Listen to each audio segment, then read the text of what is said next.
अनंतनाग के बीच बहाड़ा में दहशतगर्दों की फायरिंग में एक गैर मकामी शख्स हलाक। पहलू की शनाख्त बिहार के राजू शाह के तौर पर हुई। बीजेपी, नेशनल कॉन्फ्रेंस, पीडीपी समेत तमाम सियासी जमातों ने की हमले की शदीद मजम्मत।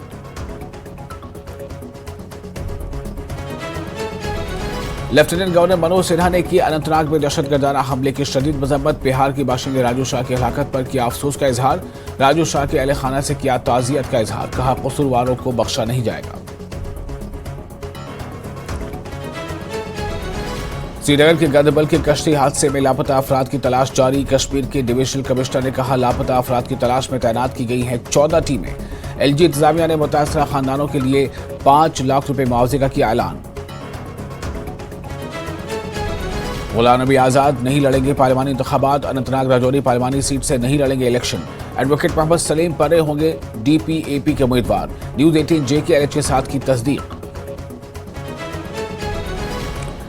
पीडीपी सदर महबूबा मुफ्ती आज करेंगी पर्चा नामजदगी दाखिल। अनंतनाग राजौरी सीट से हैं उम्मीदवार।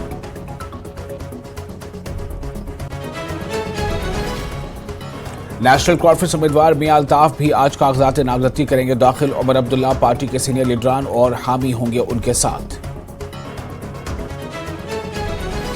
भारतीय जनता पार्टी के खोखले वादों की निकल चुकी है हवा। जम्मू कश्मीर कांग्रेस के सदर वकार रसूलवानी का बयान। कहा, कांग्रेस ने आजाद को 40 साल तक पाला मगर वो बैठ गए बीजेपी की गोद में।